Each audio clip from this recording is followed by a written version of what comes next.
I was just wondering if you could also respond to Prime Minister Netanyahu's comments on Fox. I don't know if you saw them 24 hours ago or so, saying that you, in fact, were fomenting hate. It was brought up in the context of the Upper West Side attack that is suspected to be a hate crime. I'm wondering what you make of his comments, and if you have spoken to any federal officials, including President Trump, about your call to accept the ICC and arrest him. So I'm not interested in getting into a back and forth with Prime Minister Netanyahu.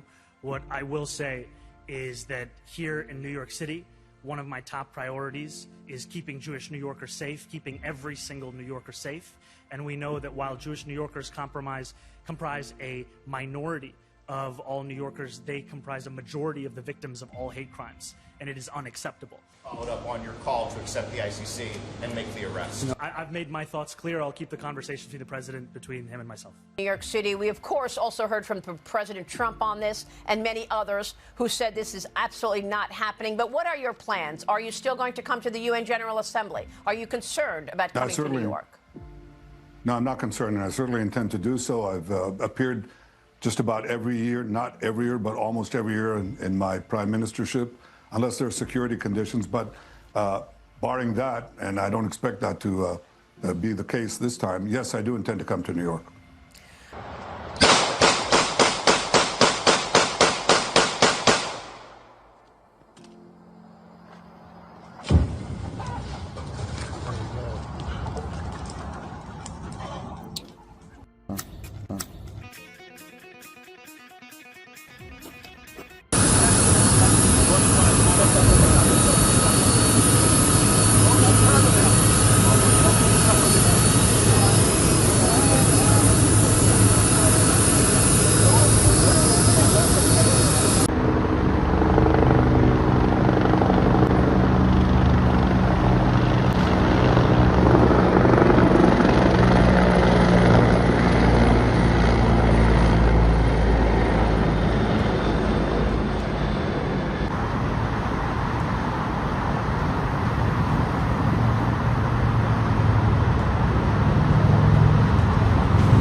Dulu, Benjamin Netanyahu tampil bak seorang penguasa yang tak tersentuh. Dia berpikir bahwa tidak ada seorang pun yang mampu menyingkirkan kekuasaannya. Tetapi pepatah Tuhan tidak tidur bukanlah sekedar mitos belaka. Satu persatu kebejatan yang dilakukan Netanyahu mulai menyadarkan para pemimpin dunia. Nggak terkecuali Zohran Mamdani yang sebelumnya sempat berencana menangkap Netanyahu saat kunjungannya ke New York. Namun respon dari sang Perdana Menteri ini seolah menantang dan tidak takut ancaman apapun yang dilontarkan Zohran. Bahkan Netanyahu sudah mendarat di Washington dengan pengawalan yang super ketat. Namun kini warga Amerika Serikat seolah mulai sadar dan membela wali kota New York ini. Mereka mulai menyuarakan agar mengucilkan Israel dan memutus hubungan. Warga AS sempat membakar bendera Israel saat perayaan kemerdekaan Zionis beberapa waktu lalu. Apakah ini bakal memantik api kemarahan warga Amerika khususnya Muslim? Cetak Gol coba merangkum memanasnya perseteruan Zohran Mamdani dan Benjamin Netanyahu sebagai berikut.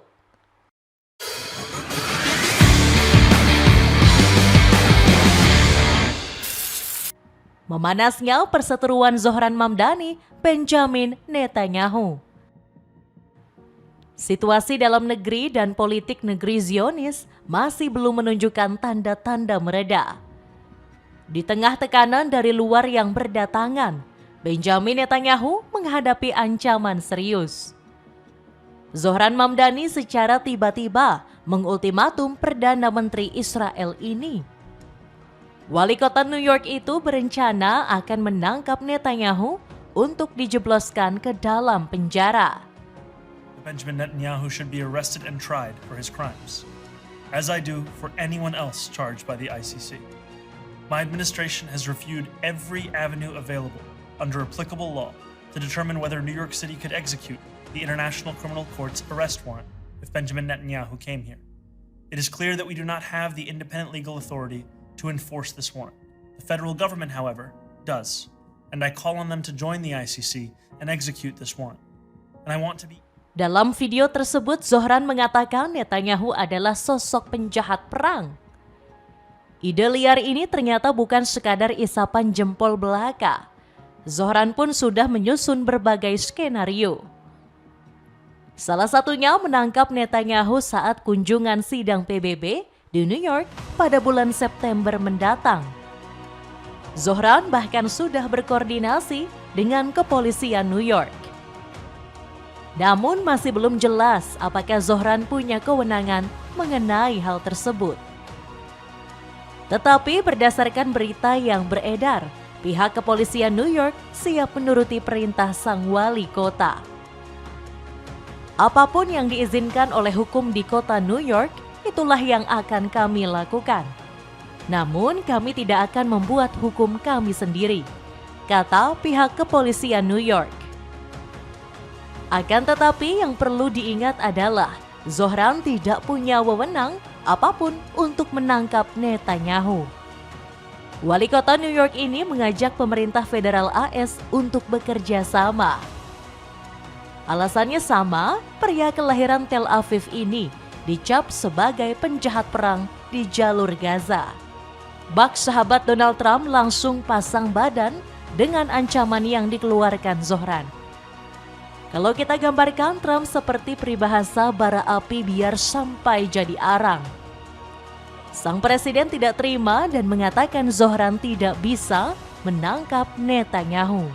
Benjamin Netanyahu tidak akan ditangkap dengan cara atau bentuk apapun selama berada di Amerika Serikat, tegas Trump.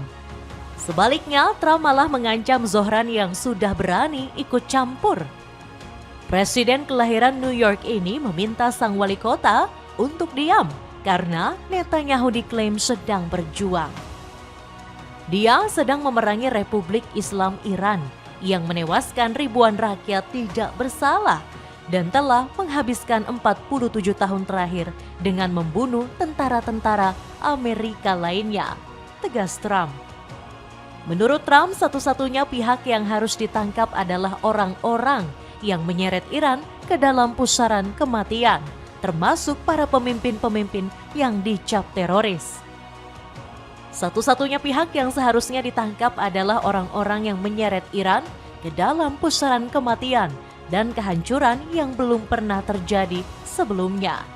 Sesuatu yang seharusnya sudah ditangani bertahun-tahun lalu oleh para presiden sebelumnya, tambah Trump. Merasa terlindungi, Netanyahu pun tetap akan berangkat ke New York tanpa khawatirkan apapun. Perdana Menteri Israel ini nggak takut meskipun Zohran sempat berniat untuk menangkapnya. And to do so, I've appeared just about every year, not every year, but almost every year in my prime ministership, unless there are security conditions. But barring that, and I don't expect that to be the case this time, yes, I do intend to come to New York. Netanyahu bahkan telah mendarat di Washington dengan pengawalan yang super ketat. Netanyahu mengaku dirinya selalu hadir dalam pertemuan diplomatik. Pria kelahiran Tel Aviv ini mengklaim selalu menghadiri setiap tahun sidang PBB selama dia menjabat sebagai Perdana Menteri. Namun Netanyahu tetap harus waspada karena bukan berarti dirinya bebas dari jeratan. Berdasarkan analisis New York Times, sang Perdana Menteri bisa saja sewaktu-waktu ditangkap. Mahkamah Pidana Internasional atau ICC pernah menerbitkan surat perintah penangkapan Netanyahu di tahun 2024. Sebanyak 124 negara anggota ICC sempat melaksanakan tersebut. Tetapi Netanyahu menolak keras keputusan tersebut dan menyebutnya sebagai tuduhan tidak mendasar. Kuasa Netanyahu memang amat sangat berpengaruh di dunia. Karim Khan selaku jaksa Mahkamah ICC dipecat atas tuduhan pelanggaran seksual. Entah kebetulan ataupun tidak, kasusnya seolah dikuliti setelah menerbitkan surat penangkapannya. Netanyahu yang mendengar kabar ini merasa gembira atas penangkapan Karim Khan. Dia menyebut sang jaksa sebagai penipu dan menuduhnya sebagai sosok penjahat perang. Dia pikir dengan mendakwa saya dia akan menang. Dia telah kehilangan pekerjaan. Ternyata ada dakwaan yang membuat posisinya saat ini tersingkir, kata Netanyahu. Khan pun sempat membantah kasusnya dan mengatakan ini hanyalah tipu daya. Pengacaranya berencana menentang keputusan tersebut melalui mekanisme hukum yang tersedia. Warga Amerika Serikat mulai sadar kampanyekan anti-Zionis. Meski punya kekuasaan penuh dan saat ini masih bebas, Netanyahu pun harus waspada. Peribahasa mengatakan sepandai-pandainya tupai melompat, sekali waktu jatuh juga. Warga New York mayoritas membenci Zionis pimpinan Netanyahu. Mereka bahkan melakukan aksi pembakaran bendera bintang Daud saat perayaan Hari Kemerdekaan Israel.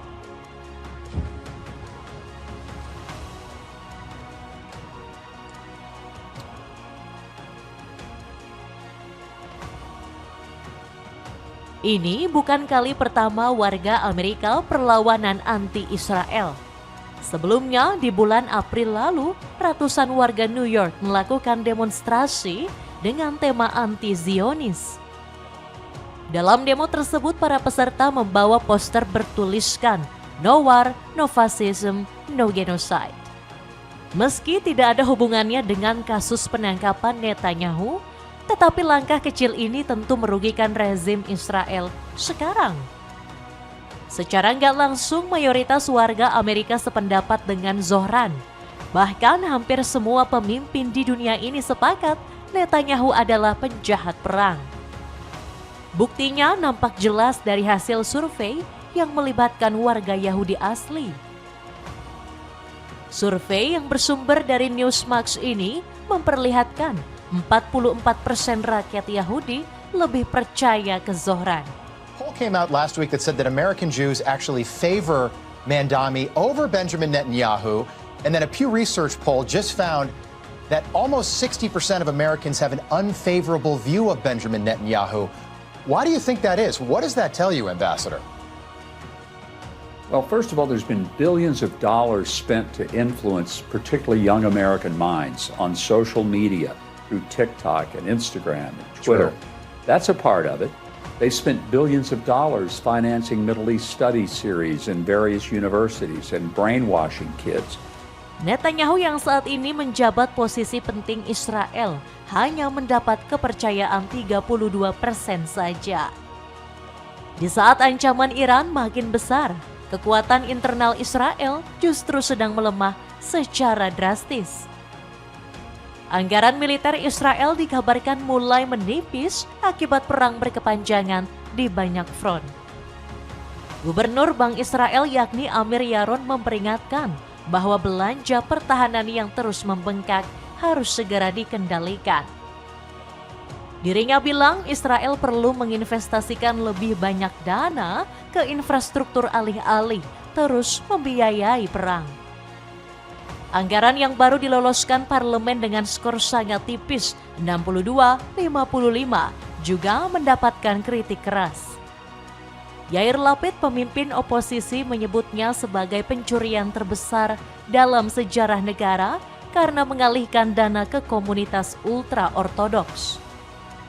Ironisnya lagi, komunitas ultra-ortodoks yang mendapat anggaran tambahan $250 juta justru menolak wajib militer. Di saat tentara Israel sangat kekurangan personel, kaum yang didanai negara ini nggak mau berperang.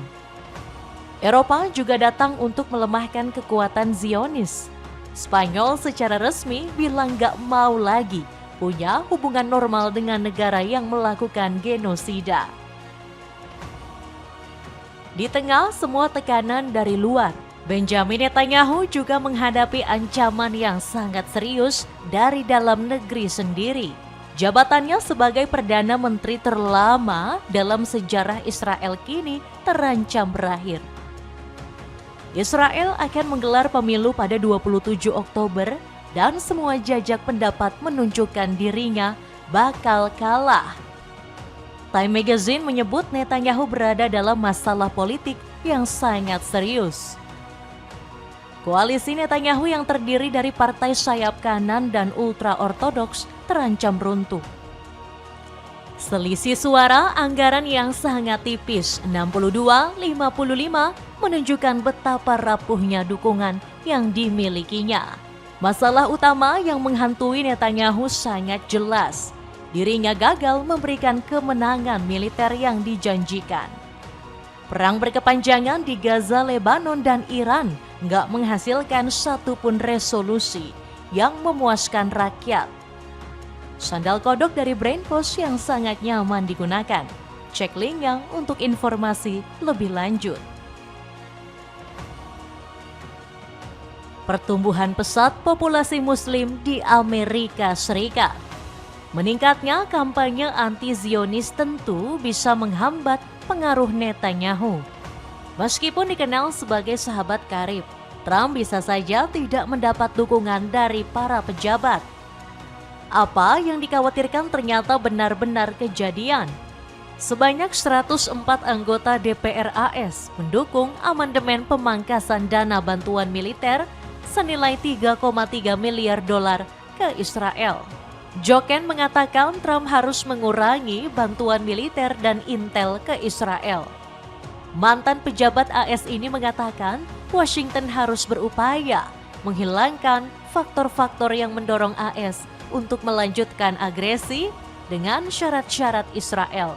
Gerak kebebasan Trump di politik AS juga semakin menyempit. Hasil jajak pendapat dari Siena University Poll menunjukkan warga New York tidak puas terhadap Donald Trump sebesar 64%. Menurut survei tersebut, kebijakan Zohran jauh lebih membela rakyat ketimbang Trump. Kepuasan kinerja Zohran selaku wali kota New York bikin warga mereka penasaran dengan Islam. Populasi Muslim di New York Raya dikabarkan meningkat 1,5 juta jiwa atau 9% dari jumlah penduduk. Terpilihnya Zohran menjadi wali kota menjadi salah satu bukti Islam eksis di tanah Amerika. Dr. Fadel Sulaiman mengatakan hampir 80.000 warga Amerika memeluk agama Islam setiap tahunnya. Angka-angka ini didokumentasikan di pusat-pusat Islam di Amerika dan masjid-masjid, sebagaimana juga didokumentasikan oleh pusat-pusat studi resmi, namun sayangnya tidak diekspos, kata Dr. Fadel. Fenomena warga Amerika yang hijrah muncul di tengah anti-Islam yang dicanangkan Donald Trump. Pria berumur 79 tahun ini kerap memandang Islam sebagai agama yang ekstrim. Pada tahun 2024 lalu, jumlah penduduk Muslim di sana mencapai 4,45 juta penduduk. Islam pun naik menjadi agama terbesar ketiga di Paman Sam setelah Kristen dan juga Yahudi. Angka tersebut setara dengan 1% total populasi Amerika Serikat. Para pemeluk agama Islam juga mampu memberikan kontribusi besar, salah satunya di bidang ekonomi. Pasalnya 8% populasi Muslim punya usaha sendiri yang telah membuka 1,37 miliar pekerjaan. Sebut saja New York yang dibanjiri 96.000 usaha milik para Muslim. Nggak heran perkembangan Muslim di New York memang yang paling pesat dibanding kota-kota lainnya. Bahkan kota berjuluk The Big Apple ini menjadi salah satu penyumbang umat Islam terbanyak.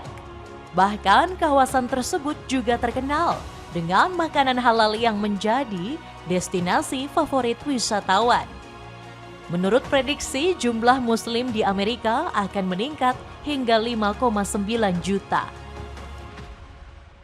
Sepatu sneakers dari brand Humble Brag bisa kamu beli dengan harga 87 ribuan saja. Cek linknya di bawah ini. Itulah ulasan memanasnya perseteruan Zohran Mamdani dan Benjamin Netanyahu. Bagaimanakah pendapatmu? Apakah Benjamin Netanyahu sudah salah menantang Zohran Mamdani? Coba tulis pendapatmu di kolom komentar di bawah ini.